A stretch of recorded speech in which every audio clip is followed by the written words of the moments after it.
tal? ¿Cómo están? Bienvenidos a otra emisión de su programa Con los Refugiados, una coproducción de la Suprema Corte de Justicia de la Nación y ACNUR México desde la Unidad de Información Pública.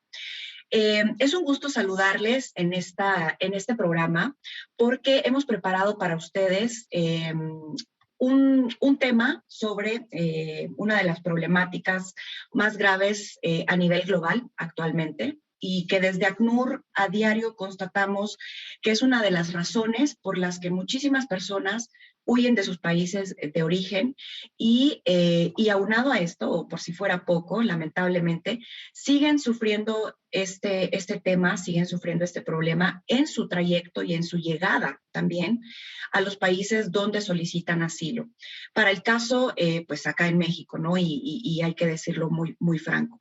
Hablamos de la violencia contra las mujeres, adolescentes y niñas.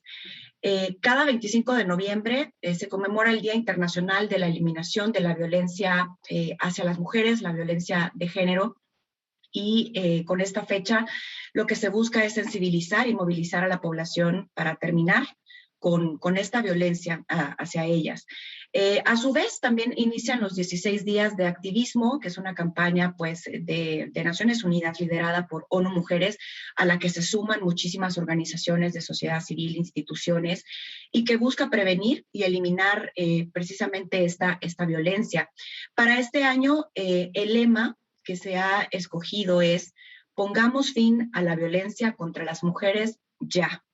Es decir, es un llamado muy urgente a actuar en este momento. No esperar, no tardarnos más.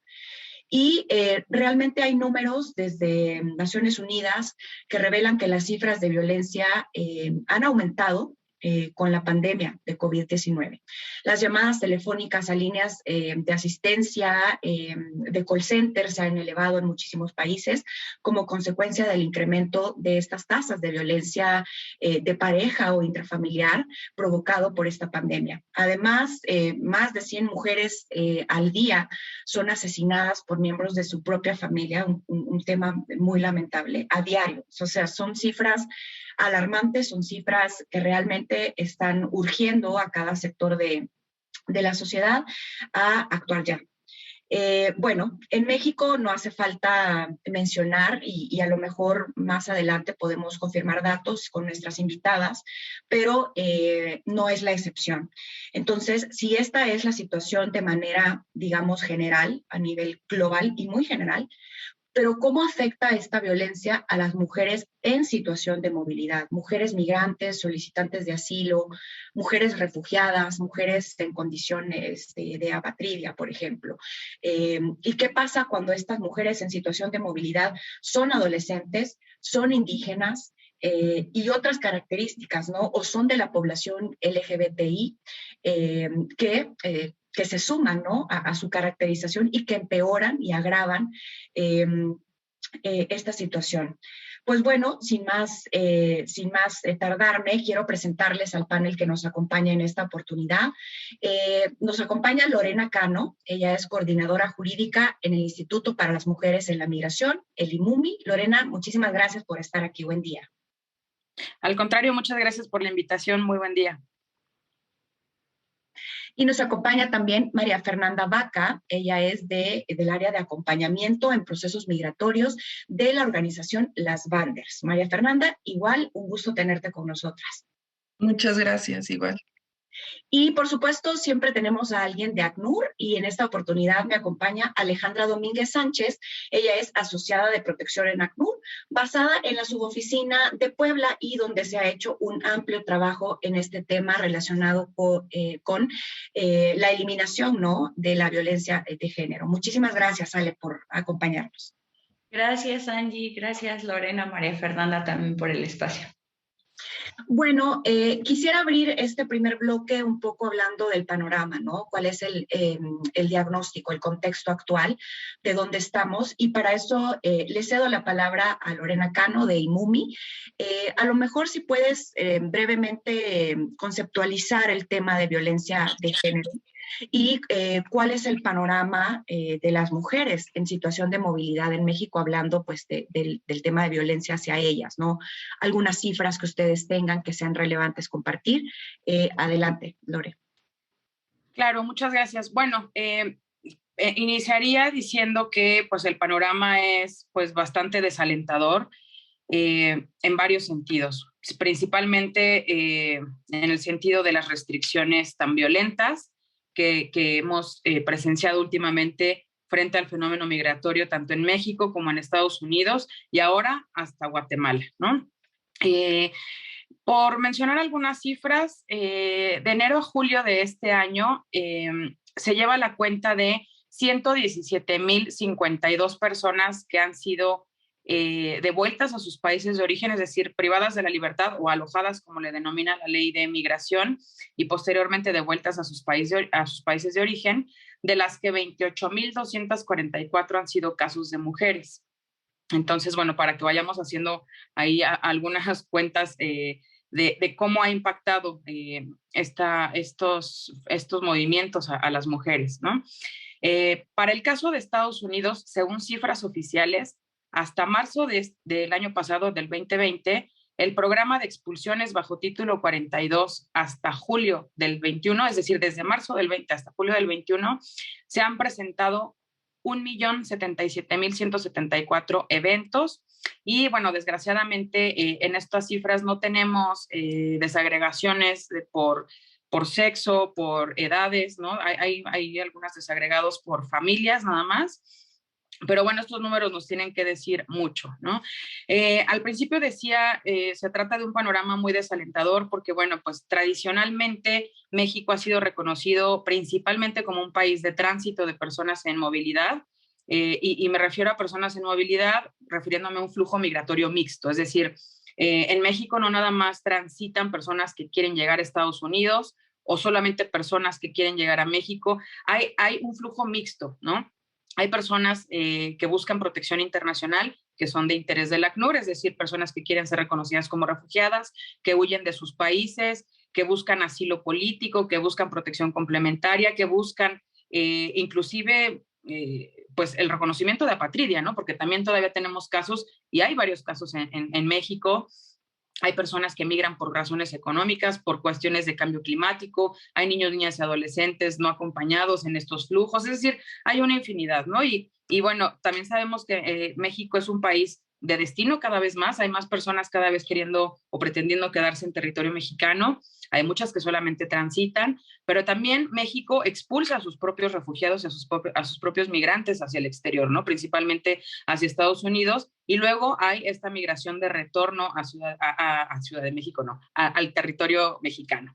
Entonces, todo este contextualización, además hay que sumarle ahora estos programas novedosos entre México y Estados Unidos, como es este que ya acabo de mencionar, ¿no? El programa de expulsiones bajo título 42, que tiene mucho que ver con la pandemia, ya más adelante lo vamos a desarrollar para ahorita no ocupar mucho espacio, y también este otro programa denominado Quédate en México, o MPP por sus siglas en inglés, de Migratory Protection Protocols, a través de los cuales las personas que solicitan ser reconocidas como refugiadas en Estados Unidos, que buscan asilo, son devueltas a México para esperar aquí sus procesos. Entonces, pues esto ha generado estos problemas de hacinamiento, estos problemas de rezago, de solicitudes, de procesos migratorios y de asilo, ¿no?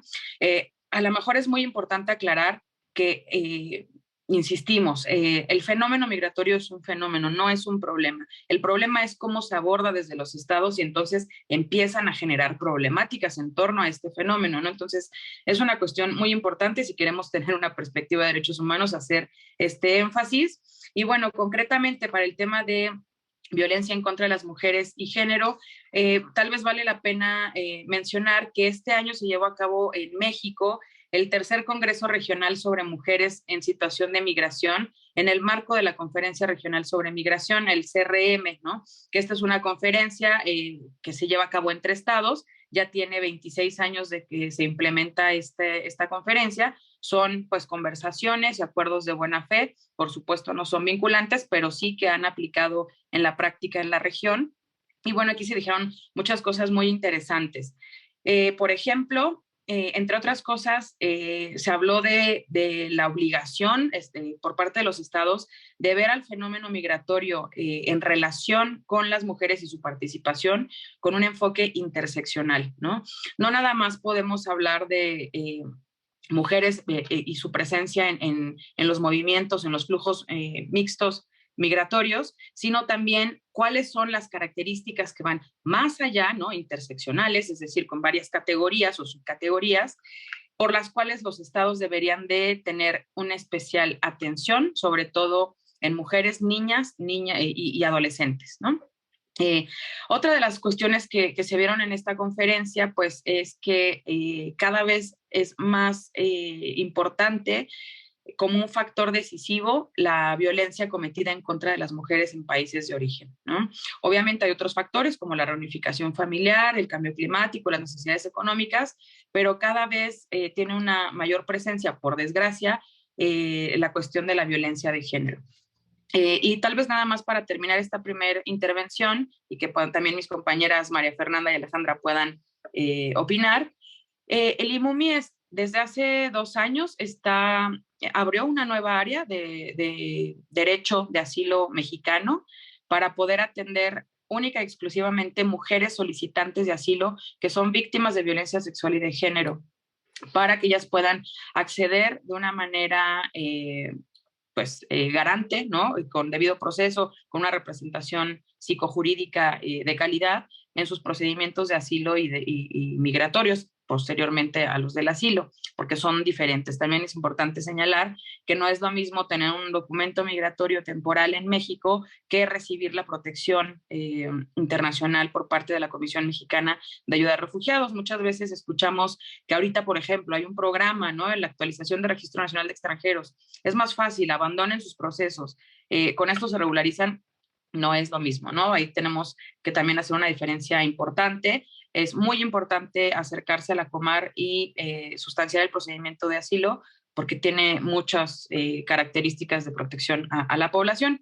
Y en el marco de esta atención que hemos brindado desde hace 2 años a mujeres solicitantes de asilo en México, víctimas de violencia sexual y de género, pues hemos desarrollado algunos documentos de análisis, que no sé si este es el momento para poder hablar de estas cifras o lo hacemos más adelante, pero bueno, pues hemos tenido ya ahí algunos hallazgos preliminares. El documento todavía no lo puedo compartir porque se va a publicar a finales de este mes, pero bueno, pues sí, claro que puedo compartir algunos datos relevantes, ¿no? Por ejemplo, hicimos el análisis durante el 2020 de 40 casos de mujeres con este perfil que ya hemos mencionado.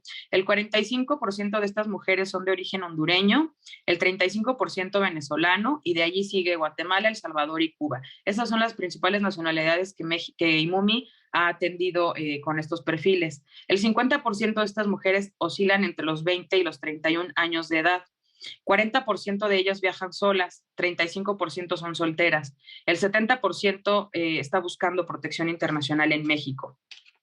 Si este número es tan grande, el 70%, entonces, ¿por qué todas viajan hacia Estados Unidos? ¿Por qué todas quieren llegar allá, ¿no? Entonces, pues esta pregunta tal vez no tiene una sola respuesta inequívoca, pero lo que sí podemos decir es que a partir del análisis que hacemos en el IMUMI, hemos detectado que aun cuando las personas en principio no viajan con la firme intención o inicial intención de llegar hasta los Estados Unidos, cuando ellas sustancian aquí sus procedimientos, ven que no avanzan, hay rezagos, no hay acceso a derechos, no hay documentación para poder trabajar, no hay acceso a guarderías, en fin, no hay inclusive protección en razón de género, entonces es que toman la decisión de seguir su camino y llegar hasta Estados Unidos, ¿no? Entre otros factores, por supuesto, ¿no? Otra de las cuestiones importantes que hemos tenido en los hallazgos es que el 32.5% de estas mujeres han sido privadas de la libertad por el Instituto Nacional de Migración en México. Es decir, aun cuando eres víctima o testigo de un delito cometido en México o cuando eres solicitante de asilo porque estás huyendo de un tercer país, migración no lo toma en cuenta como una primer categoría para determinar la libertad o la privación de libertad del alojamiento en estaciones migratorias, sino que todas van para la estación migratoria si son detectadas con situación irregular y en teoría y solo en teoría desde allí pueden sustanciar sus procedimientos de protección, es decir, iniciar su solicitud de reconocimiento de la condición. ¿Por qué digo en teoría? Porque hemos también ya tenido muchos casos y los tenemos documentados de personas que nos han referido que migración les incentiva a no solicitar asilo, ¿no? A decirles que pues es un proceso lento, tardado, no es efectivo, no los van a reconocer porque muchas personas de Centroamérica están en su misma situación y no son reconocidas, y mucho menos hablar de procedimientos judicializados, ¿no? Mucho menos hablar de juicio de amparo para obtener la libertad, porque pues esto todavía se considera mucho más fraude para las autoridades cuando no es así, ¿no? Por supuesto que la asesoría jurídica es una totalmente distinta a la que se les otorga por parte del instituto, pero bueno, desgraciadamente así sucede, ¿no? Y los representantes y las representantes legales que podemos apoyar a estas mujeres, estas personas en privación de libertad en estaciones migratorias, no tenemos muchas veces acceso a ellas, a menos que ellas ya tengan nuestros datos de una manera previa y puedan llamarnos por teléfono. No habría manera en que nosotras podemos hacer contacto con ellas y detectarlas, porque cada vez está mucho más restringido el acceso a estaciones migratorias, es decir, hay más acceso en prisiones, ¿no? En prisiones de carácter penal a las personas que se encuentran allí recluidas, purgando una pena, que a las personas que se encuentran en una estación migratoria. Es sumamente complicado poderlas detectar, entonces, pues la mayoría pasan su procedimiento sin un debido proceso y sin representación, sin una asesoría de calidad. Inclusive, el Instituto de la Defensoría Pública tampoco tiene un acceso irrestricto a las estaciones migratorias, pero ya están litigando esa materia. Bueno, y así podrá seguirme, pero voy a cerrar en este primer bloque con esta información, con algunos datos preliminares. Y bueno, también nada más mencionar que en México tenemos una ley general de acceso de las mujeres a una vida libre de violencia, y también conforme a esto, más adelante puedo platicarles cómo hemos analizado estas categorías de violencias que existen en esta ley, porque no nada más existe la violencia de género, ¿no? O sea, hay estas categorías que debemos de analizar para poder nosotras inclusive realizar una defensa adecuada frente a las autoridades de esta población. Muchísimas gracias, Lore. Aprovechamos este primer bloque completo para dar el contexto con IMUMI. Vamos a hacer una pausa en este momento y al regresar vamos a ceder la palabra a la organización Las Banders para tal vez conocer un poquito o recordar más bien algunas experiencias, ¿no? Nos gustaría pasar esto un poco más al rostro humano, ¿no? Estas cifras, ¿quiénes están detrás de estas cifras? ¿Qué historias ustedes ven a diario, María Fernanda, en su organización y que son, pues, representación, ¿no? De la cantidad de mujeres, adolescentes y niñas que llegan, que cruzan, que transitan por México y que también se quedan acá como refugiadas en México, ¿no? También venimos con cuál es la perspectiva del ACNUR, así es que no se muevan, ya regresamos. Continuamos acá en Con los Refugiados, hablando con Lorena Cano de IMUMI, Alejandra Domínguez del ACNUR y con María Fernanda Vaca de la organización Las Banders, relacionado con el tema de los 16 días de activismo por la eliminación de la violencia de género, de la violencia hacia las mujeres. Retomo este segundo bloque con Alejandra, mi colega del ACNUR, para que terminemos de complementar un poco el panorama, ¿no? Sobre dónde estamos. Ale, adelante. Te cedo la palabra. Muchas gracias, y súper interesante también lo que compartía Lore, ¿no? Sobre todos estos estudios, las reuniones y bueno, también los compromisos que hay y la responsabilidad que hay entre los estados, las instituciones, las organizaciones, ¿no? Entonces, bueno, un poco como para aterrizar también todo este tema que es muy álgido y que es muy conocido y nos emocionamos un poco, o sea, justo, ¿no? Poder definir qué es la violencia de género, bueno, desde qué es violencia de género, los tipos de violencia de género, que eso nos hace como aterrizar y poder ver en esta historia o en esta línea de dónde están las mujeres, niñas que se encuentran en movilidad, ¿no? Que bueno, realmente cuando pasamos por toda esta conceptualización o por toda esta tipología, nos damos cuenta que niñas, adolescentes y mujeres refugiadas o que se encuentran en temas de movilidad humana enfrentan formas de discriminación pues múltiples, ¿no? Además de que se encuentran en una situación de movilidad y pues son muy interseccionales, que parten de su género, origen nacional y pues también toda esta situación que ya traen condicionada al hecho de encontrarse en movimiento, ¿no?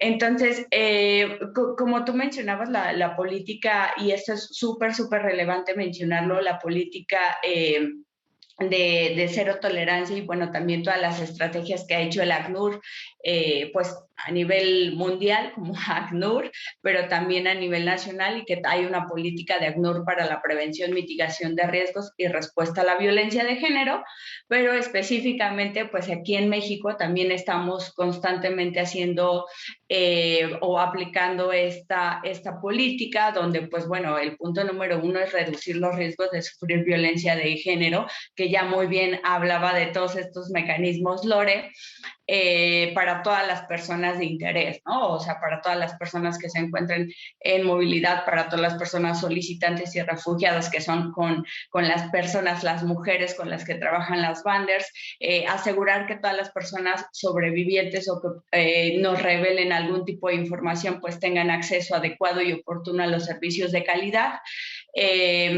Y reconocer pues también el tema, y que a veces se nos olvida muchísimo, ¿no? El no hacer daño, el tema de confidencialidad, el tema de respeto, seguridad, y también recordar siempre este concepto, y bueno, ACNUR también lo retoma como la violencia de género es todo acto lesivo perpetuado contra cualquier persona que se encuentre en desigualdad en un carácter social entre el hombre y la mujer, ¿no? Entonces creo que eso también nos permite hacer un desmenuce del concepto, y bueno, es, ok, somos mujeres, pero somos mujeres de otra nacionalidad, que nos encontramos en movilidad, que tenemos, que aunque hablamos quizás, digo, de las personas solicitantes que están justo que están llegando del Triángulo Norte de Centroamérica o de América, Nicaragua, Venezuela, como ya lo comentaba Lore, que hablamos quizás el mismo idioma, pero estamos en países totalmente diferentes, ¿no? Entonces,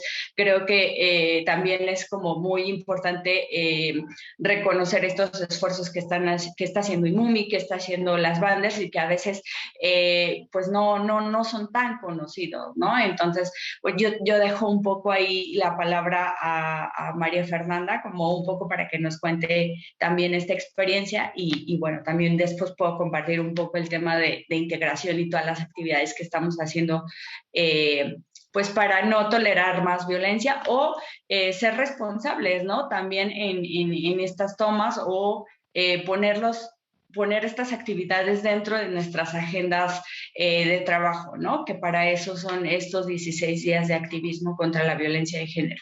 María Fernanda, gracias, Ale, por la intervención. Me parece, vamos a retomar este punto en el tercer bloque, ¿no? Con lo que se está detallando un poco más, ¿no? De lo que se está haciendo.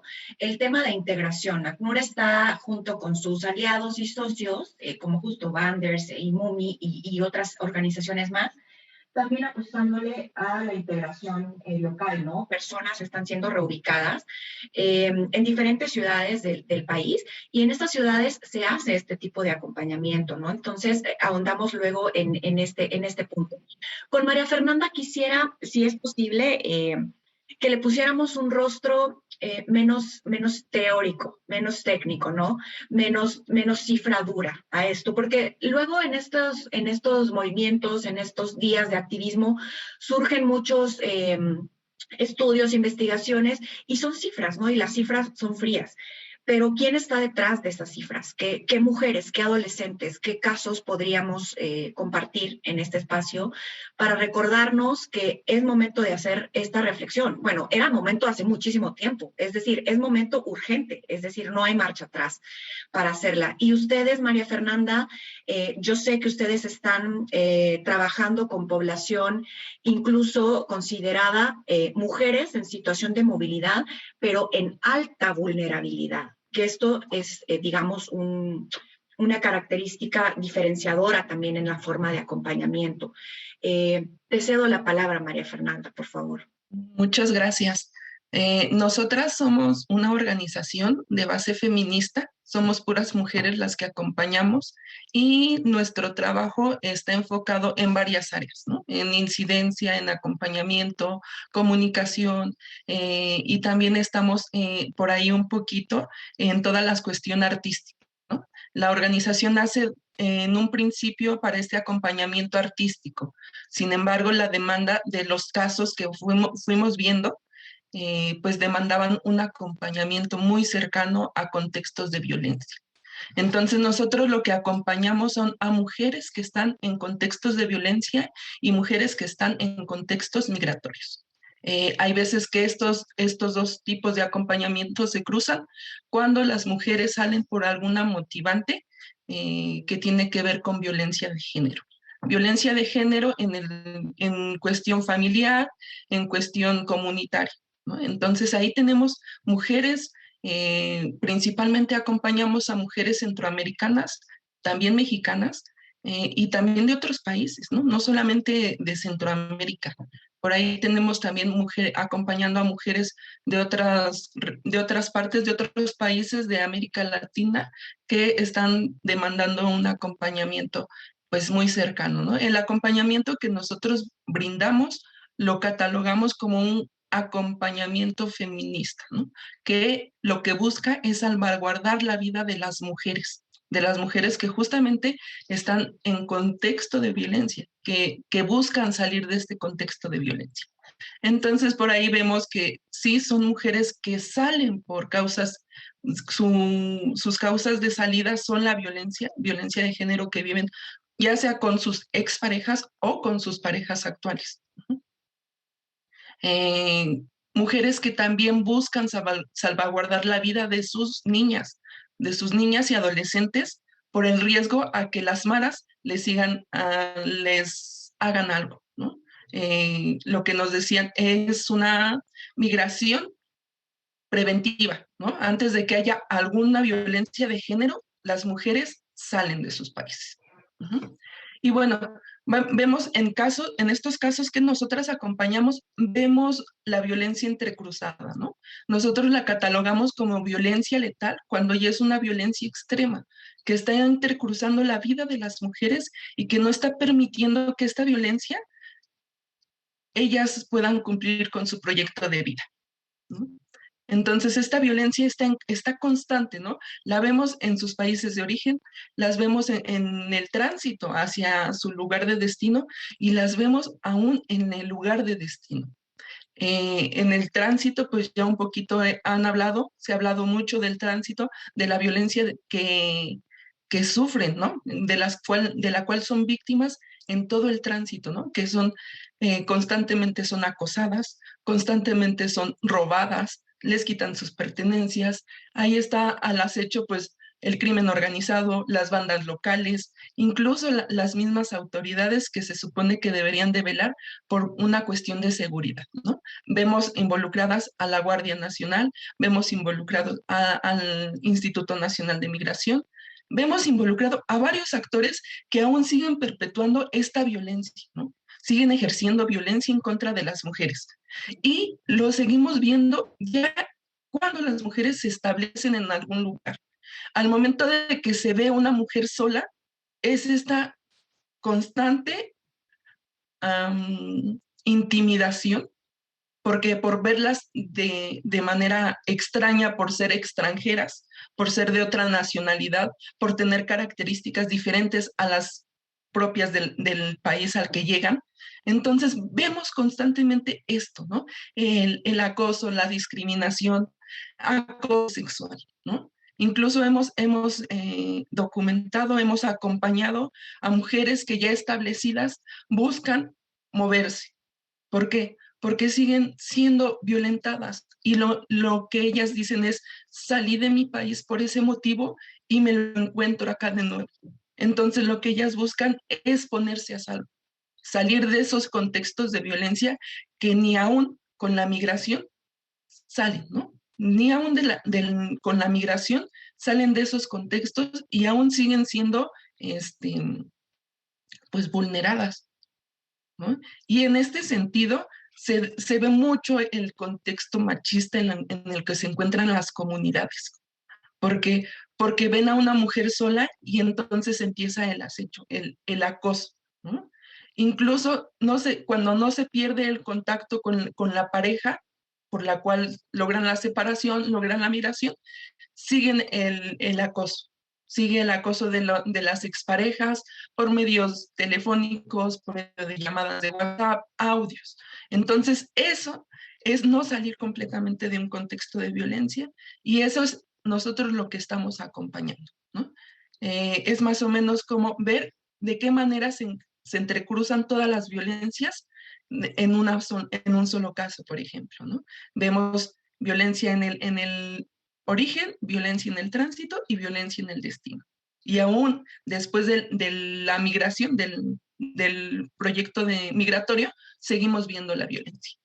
Eso es por una parte, ¿no? Por otra parte, vemos también una violencia institucional al momento de que no se les reconoce como refugiadas, no se les atribuye una protección internacional por el hecho de ser víctimas de violencia de género, ¿no? Creo que por ahí un poquito va a ir como encaminado el qué nos falta hacer, ¿no? Pero justamente es a lo que nos enfrentamos. Ya sumado a todo el contexto de violencia, seguimos teniendo violencia institucional. Violencia institucional en el que no se da un pleno reconocimiento a estas mujeres a una protección por el hecho de ser víctimas de violencia de género. Entonces, ahí está, ¿no? Este contexto. El acompañamiento que brindamos es presencial, pero también lo brindamos de vía remota, ¿no? Vía remota, estas mujeres que nos solicitan una asesoría, que nos solicitan un acompañamiento cuando se encuentran en contexto de violencia. Es muy importante aquí recalcar que el mantener la cercanía con las mujeres es de suma importancia, ¿no? El monitoreo constante en contextos de violencia, el saber cómo están estas mujeres, qué ha pasado en sus vidas, ¿no? Cuando tenemos acompañamientos en contextos de violencia, es estar constantemente vigilando que no pase. Lo que ocurre mucho cuando las mujeres son víctimas de violencia en México, es muy difícil que denuncien, porque por el miedo que tienen. Entonces, ahí es acuerpar mucho estos procesos, porque al final de cuentas lo que estamos acompañando una vida que corre riesgo por violencia de género, una vida que está sujeta a alguien más, ¿no? Al daño que le pueda ejercer alguien más. Entonces, son mujeres, tanto mexicanas como extranjeras, como mujeres migrantes, que se encuentran en constante acecho de la violencia, porque hay que reconocerlo, México es un país extremadamente machista, que si ven a una mujer sola vulnerable, ahí van, ¿no? Para ejercer violencia. Entonces, ese es nuestro acompañamiento que brindamos, que apostamos por ese tipo de acompañamiento sumamente cercano, que va a enfocarse siempre a resguardar la vida y a salvaguardarla. Y de esos acompañamientos se suman mucho más acompañamientos que tienen que ver mucho con cuestión médica, con cuestión de regularización migratoria, con cuestión jurídica, que se van sumando, ¿no? Y ya lo comentaba un poquito Lore, tienen que ver con toda esta interseccionalidad en los contextos a los que las mujeres se enfrentan. Muchísimas gracias, María Fernanda. Sin duda que el tema es muy amplio, hay muchísimo que abordar acá. Tengo 2 minutos para irme a corte. Me gustaría que Ale tome la palabra para contarnos un poco qué se hace en el tema de integración.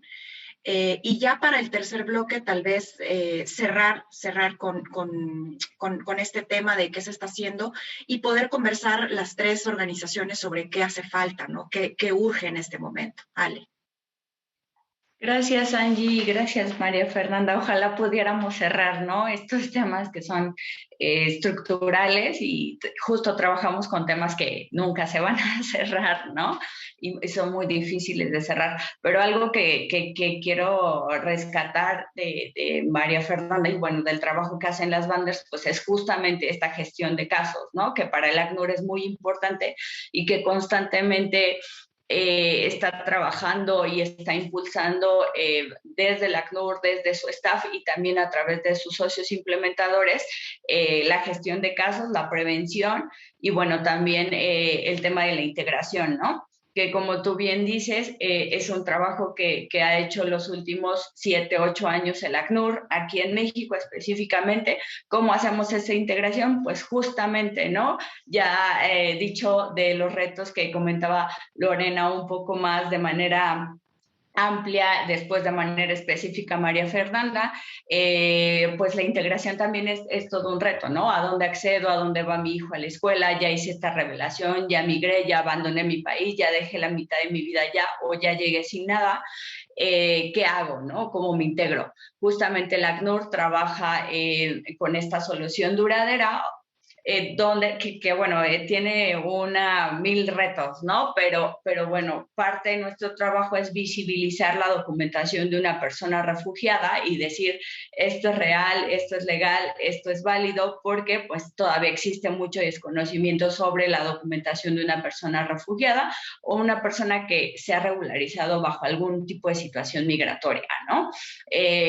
Algunos todavía piden sobre el FM3, el FM4, ¿no? Estos son retos como muy específicos para poder acceder a servicios cuando quizás una mujer hace una revelación sobre algún tipo de violencia, ¿no? Y que no nos permiten acceder al médico. El trabajo de integración se trabaja desde diferentes vías, que bueno, uno de ellos es que la persona acceda a todos los servicios, bueno, sea acreedora a todos los servicios, derechos y obligaciones. Obviamente el tema de vinculación laboral, que sabemos que es súper importante, ¿no? Dignifica y también da un poder y empodera a la mujer en este caso, o el tema de educación, el que nuestras niñas y adolescentes tengan acceso a educación o a capacitación, también es una parte muy importante que constantemente hace el cambio, ¿no? En esta nueva, en lo que queremos hacer o lo que nos falta hacer, ¿no? Es como sembrar la semillita. Y sensibilizamos, trabajamos mucho con los gobiernos municipales, estatales y, bueno, algunas actividades que se hacen a nivel nacional para visibilizar a las personas refugiadas, ¿no? Ale, voy a tener que cortar aquí este segundo bloque. Vamos a hacer una pausa y regresamos con el último bloque del programa para terminar esta idea de la integración también y también darles a IMUMI y a las Banders espacio para que nos cuenten cómo logran, ¿no? Hacer también este acompañamiento y desde sus instituciones, pues qué urge, ¿no? O qué falta en los siguientes pasos. Gracias, ya regresamos. Último bloque de este programa, hablando sobre los 16 días de activismo y más bien de la eliminación de la violencia de género. Ale, te cedo la palabra para que terminemos con la idea que quedó inconclusa en el bloque anterior. Sí, muchas gracias, Angie. Perdón que me robé espacio, pero justo, ¿no? El ACNUR estamos trabajando con temas de integración local, que pues básicamente el objetivo es que también niñas, adolescentes, mujeres refugiadas reconstruyan su vida en el país donde se encuentran ahora bajo esta condición, donde la Comar, el gobierno mexicano, les ha brindado esta protección internacional, les ha reconocido esta protección internacional y con el tiempo puedan integrarse, ¿no? Y puedan llevar y obtener la residencia y todo, digamos, la pertenencia, el acoger, ¿no? el sentirse, en este caso donde yo estoy, que es poblanas y poblanos, ¿no? Trabajamos constantemente desde diferentes áreas, trabajamos a nivel local, ¿no? Con actividades pues muy específicas, participativas, sobre todo grupos participativos. Hemos hecho varios murales colectivos donde no dividimos si son mujeres de Honduras, Guatemala, El Salvador, simplemente somos mujeres queriendo expresar que en estos 16 días de activismo queremos eliminar la violencia o erradicar o hacernos responsables y participar o integrar dentro de nuestras agendas actividades, ¿no? Para poder hacerlo. Entonces, todas estas actividades de integración, coexistencia pacífica, pues sirven para que la comunidad de acogida y las mujeres, bueno, niñas, adolescentes y mujeres refugiadas se sientan, puedan reconstruir su vida en un espacio de paz, ¿no? Diferente al cual huyeron. Gracias, Ale. Voy con Lore también para que nos continúe contando, ¿no? Y compartiendo cuál es el acompañamiento que realizan desde IMUMI. Claro. Bueno, IMUMI, como les decía hace un momento, desde hace prácticamente 2 años, con apoyo del Fondo Fiduciario para las Naciones Unidas, hemos estado implementando esta representación psicojurídica para mujeres que son víctimas de violencia sexual y de género en sus países de origen y que buscan protección internacional en México, es decir, ser reconocidas como refugiadas aquí. Entonces, bueno, a la par de este proyecto de representación a mujeres y acompañamiento, también estamos desarrollando pues análisis de información. Hemos solicitado a la Comisión Mexicana de Ayuda a Refugiados todas las resoluciones de solicitud de reconocimiento de la condición de refugiado con base en género, ¿no? La intención de pedir esta información es poder desarrollar un análisis crítico sobre cómo se está llevando a cabo el reconocimiento o no reconocimiento de las mujeres que solicitan asilo a la Comar por motivo de género, ¿no? Recordemos que nuestra ley sobre refugiados, protección complementaria de asilo político, es pues es pionera, ¿no? Es una de las únicas leyes de la región que además de contemplar la definición convencional de persona refugiada, es decir, la definición que viene de la Convención sobre el Estatuto de los Refugiados de 1951, y contemplar también la definición ampliada para Latinoamérica que proviene de la Declaración de Cartagena de 1984, adiciona como motivo específicamente el género, ¿no? ¿Qué hemos detectado nosotras, pues, jurídicamente en la representación de estos casos?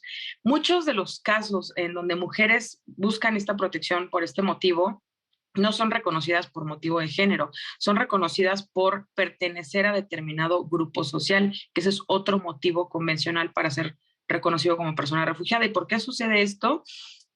Pues porque las mujeres normalmente apelan a persecución, o sea, su agente persecutor es perteneciente a algún grupo criminal, ¿no? A alguna pandilla.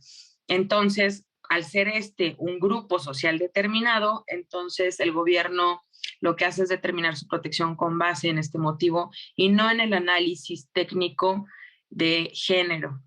Aparte de hacer este análisis de las resoluciones, hicimos algunas reuniones, ¿no? Algunas entrevistas con colegas de sociedad civil, abogadas y abogados que han representado casos también con estos perfiles, entre ellos las Banders, por supuesto, que estuvieron allí presentes, y también ACNUR ha participado en la elaboración de estos documentos.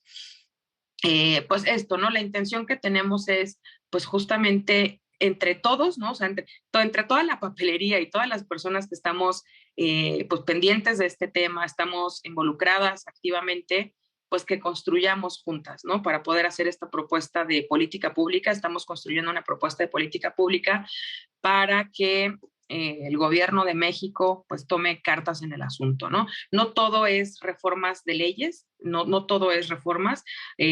Consideramos que México tiene suficiencia legislativa de origen nacional, pero también internacional, para poder resolver con perspectiva de género muy bien las solicitudes de asilo. ¿Qué falta entonces? Pues faltan otras cosas. Vamos a generar esta propuesta de política pública y entre otras cosas, bueno, pues yo tengo aquí algunas propuestas que estamos desarrollando y que me gustaría compartir con ustedes. Que una de ellas, y la principal siempre es, pues, generar empatía, generar solidaridad con las personas, con estos perfiles, no nada más con mujeres víctimas de violencia, sobre todo con ellas, pero me parece que con las personas en movilidad en general, ¿no? México no se puede dar el lujo, su población no se puede dar el lujo de discriminar, ¿no? De ver cómo menospreciar a las personas en movilidad, porque las personas mexicanas somos migrantes también, ¿no? Tenemos una gran afluencia de personas migrantes y refugiadas en el exterior de origen mexicano, entonces por congruencia ya sabemos, no podemos darnos ese lujo, pero más allá de eso, pues hay que informarnos, hay que leer, ¿no? Con perspectiva de género, con perspectiva de derechos humanos. La información, pues ya saben que da mucho poder, ¿no? Y entre otras cosas, lo que permite estar informado es, pues, no caer en tendencias, pues ahí amarillistas, ¿no? Notas rojas, que muchas veces no necesariamente tienen la verdad, ¿no? Entonces, pues esto siempre hay que tener una mirada empática y solidaria.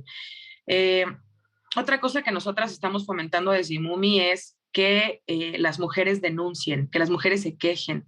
Las personas en movilidad en México que no tienen regular estancia tienen miedo, obviamente tienen mucho miedo. Tienen primero miedo de ser detectadas, privadas de la libertad y luego deportadas o devueltas a sus países de origen. Pero ahora también tienen miedo del COVID, ¿no? O sea, obviamente las personas que se mueven de sus países hacia otros países buscando protección, no es que no le tengan miedo a la pandemia, no es que no tengan miedo a recibir los contagios. Claro que tienen miedo, pero pues tienen otros factores de riesgo en sus países de origen que las obligan a moverse, ¿no? No tienen más opciones.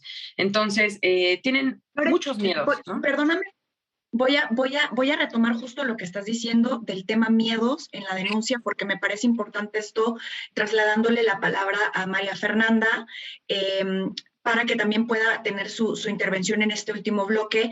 María Fernanda, con el tema denuncias, y también Ale, y lo hemos visto muchísimo en el ACNUR, ¿no? ¿Cómo ven este tema de las denuncias? Porque alentamos mucho en los medios de comunicación, o se alienta mucho en los medios de comunicación a hacer las denuncias, pero otra cosa diferente es estar en ese momento, ser esa persona que llega con miedo, como decía justo Lore. María Fernanda, adelante, y creo que pues sería la última intervención también para las Banders. Gracias, Lore. Gracias. Pues ya me voy un poquito hace un momento les comentaba sobre el acompañamiento que hacíamos vía remota, ¿no? Que es la vía telefónica, vía a través de algún medio. El acompañamiento que damos de manera presencial, pues es justamente ese acompañamiento nos permite pues tener mucho más cercanía con las mujeres, ¿no? Mucho más cercanía, ¿por qué? Porque estamos trabajando en un refugio que se enfoca principalmente en acompañar a estas mujeres, ¿no? En darles un lugar seguro. Esto es muy importante, ¿no? El tener un lugar seguro donde ellas puedan llegar una vez que salen del contexto de violencia en el que se encuentran. Eso es fundamental, ¿no? Primero, salvaguardar la integridad en un lugar físico en donde ellas se sientan seguras, y posteriormente es seguir viendo qué otro proceso sigue, ¿no? En el caso de las denuncias, por ejemplo, es muy importante recalcar aquí que es un trámite sumamente complejo, ¿no? Sumamente complejo por toda la estructura institucional que existe.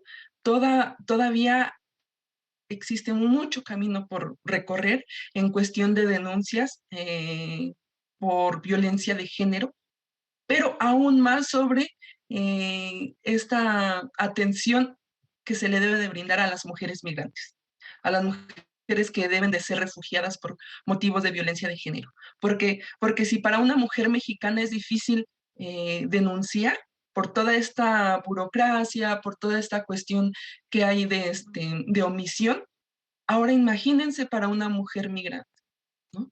Es mucho más complicado. ¿Por qué? Porque no tienen el pleno conocimiento de la legislación, de qué es a quién van a dirigirse, ¿no? Actualmente están los centros de justicia para la mujer, que es a los que nosotros nos hemos dirigido para realizar alguna denuncia. Sin embargo, hay veces en las que las mujeres lo desisten, ¿no? Desisten este proceso de denuncia porque dicen, en primera, las van a revictimizar. Y a pesar de que ellas ya lleven con algo escrito, con una denuncia escrita, o con un testimonio ya escrito, vuelven a hacer pues el recabar todo el testimonio, ¿no? Aparte ve con la asistencia psicológica, ¿no? Para que haya una valoración y ve este lado, y ve este lado. Entonces, de un lugar a otro, la mujer se cansa. Si aquí en México las mujeres que estamos teniendo un espacio nos cansamos al hacer ese proceso, imagínense las mujeres que ya vienen de todo un proceso violento, llegar a denunciar esto, ¿no? Y entonces sí es un proceso muy complicado. Faltan muchas cosas aún por hacer en cuestión de denuncias, en cuestión de reconocimiento de esta violencia que afecta profundamente el proyecto de vida de las mujeres, de sus niñas, de sus adolescentes, ¿no? Creo que ahí es donde nosotros ahí apostamos mucho. Nosotros el acompañamiento que hacemos es acompañar justo en dado caso de que la mujer quiera denunciar, acompañar en todo este proceso de denuncia. Y obviamente nosotras apostamos mucho por la autonomía de las mujeres y si su decisión es no denunciar, pues aunque nosotras tengamos toda la intención de denunciar para que se haga justicia, si la mujer no quiere denunciar por toda esta violencia a la que se ve sometida, pues nosotros nos apegamos mucho a la decisión que ellas tomen, ¿no? Y eso es lo que dificulta aún más el acompañamiento, porque una es la cosa, todo el proceso que nosotras planeamos, que nosotros vamos vislumbrando en esta ruta de acompañamiento, pero otra muy diferente a lo que ellas quieren acceder, ¿no? Y lo hemos visto nosotros también, María Fernanda, gracias por tu intervención, en el tema de que el miedo pues paraliza, ¿no? Paraliza y es muy difícil llegar y que te digan, haz toda esta cantidad de trámites, no traes la documentación y puedo, digamos, hablar al respecto porque soy salvadoreña también, es decir, soy una persona migrante acá en México por diferentes razones, pero he sido también como testigo, ¿no? De este tema estructural, de este tema institucional, que es muy difícil. Y no me imagino si una persona migrante que llega por otras razones, estudios, etcétera, no tiene esta red de apoyo familiar, empática, ¿no? Que es justo lo que mencionaba Lorena al final de su intervención, la empatía, ¿no? Cambiar el discurso, ser solidaria, ser más empáticas. Si esto no se cuenta, para una persona que llega por otras razones, imagínense ustedes que están viendo el programa, cómo llega una mujer, un adolescente, una niña, imagínense una adolescente no acompañada que salió huyendo con este tema, con este trauma, con esta situación y llegar y no tener a nadie en este país o en otro donde esté solicitando asilo y que te manden de un lugar a otro, la firma, este papel no es muy complicado. Bueno, muchísimas gracias, María Fernanda, por tu intervención y pues le cedo la palabra a Alejandra también ya como para cerrar este último bloque del programa. Gracias, Angie. Sí, justo muy rescatable, ¿no? Toda esta información y eso es como lo que llamamos en ACNUR y es parte de la médula estructural cuando hay un tipo de revelación, es el enfoque centrado en la persona, ¿no? Que cómo está la persona, así que qué es lo que quiere hacer y la ruta y toda la gestión de caso que se hace. Pues bueno, estamos ya un poco ahí de tiempo, o sea, sí quiero externar que sí es necesario construir una conciencia colectiva sobre la realidad y el contexto actual que involucre todos los ámbitos, ¿no? O sea, no solamente salud, educativo, o sea, que esté dentro también de la agenda pública, ¿no? Que esté dentro de todas las agendas públicas y todos los ámbitos. ¿Qué es lo que pueden hacer, por ejemplo, los países o los estados aquí en México? Pues justamente, ¿no? Ofrecer información oficial y fiable sobre el tema de acceso, ¿no? a servicios o de protección a mujeres que deseen hacer este tipo de revelaciones, ¿no? Porque también las mujeres y me incluyo, ¿no? A veces somos sobrevivientes de algún tipo de violencia y cuando de pronto queremos hacer la revelación, pues no encontramos esta institución o desconocemos esa institución que nos pueda dar pues toda la contención. Este tema que platicaba muy bien María Fernanda, ¿no? De estar pivoteando por varias instituciones, ¿no?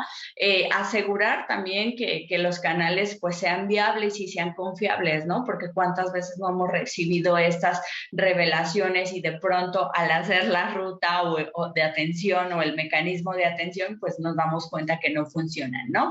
En este caso, el ACNUR siempre está constantemente promoviendo garantizar que las personas migrantes y refugiadas reciban atención médica, incluyendo servicios de salud sexual y reproductivos, independientemente de su nacionalidad y estatus migratorio, ¿no? Creo que esto también es importante y que las agendas de los gobiernos a nivel estatal y municipal lo incluyan, ¿no? Y bueno, yo cierro un poco también invitando, ¿no? A que todas y todos aquí compartamos y estemos involucradas dentro de las actividades de los 16 días de activismo, ¿no? Nosotros aquí en Puebla estamos haciendo una actividad conjunta con la Secretaría de Igualdad Sustantiva, que es la Secretaría del Estado de Puebla, pero también está involucrada la Secretaría de Cultura a nivel federal, el Museo de los Ferrocarriles, donde, bueno, realizamos una agenda en conjunto para promover la participación de mujeres, ¿no? Que seamos mujeres y sin importar la nacionalidad o nuestro estatus migratorio. Entonces, de pronto vemos desde diferentes organizaciones, instituciones, agendas grandes o actividades ya planeadas para estos 16 días de activismo, pues que vayamos y que lo hagamos, ¿no? Porque creo que pues estos días, digo, independientemente de que existan estos días, que sean todos los días, pero estos días justamente son donde tenemos más voz y poder para poder justo promover, pues decir, ya basta la violencia, ¿no? O sea, ser cero tolerantes y no aceptar ni justificar algún tipo de violencia de género, ¿no? Muchísimas gracias, Ale. Hoy el tiempo se nos ha terminado. Muchísimas gracias a Lorena Cano del MUMI, y también a María Fernanda Vaca de las Banders y a Ale, también mi colega del ACNUR. Como dices, Ale, y lo rescato, y como mencionó Lore, de las cosas más importantes, la empatía, la difusión de esta información. Los 16 días de activismo van desde el 25 de noviembre hasta el 10 de diciembre cada año. Sin embargo, ojalá y esto se promoviera activamente con llamados a la acción los 365 días, como han mencionado ustedes. Así que bueno, les dejamos esta reflexión con este tema. Podemos hacer cambios desde donde estemos, cada una de nosotras, cada uno de nosotros. Se puede hacer ese cambio, aunque sea un poquito, ¿no? Podemos ser más solidarias, más solidarios, más empáticos, más empáticas.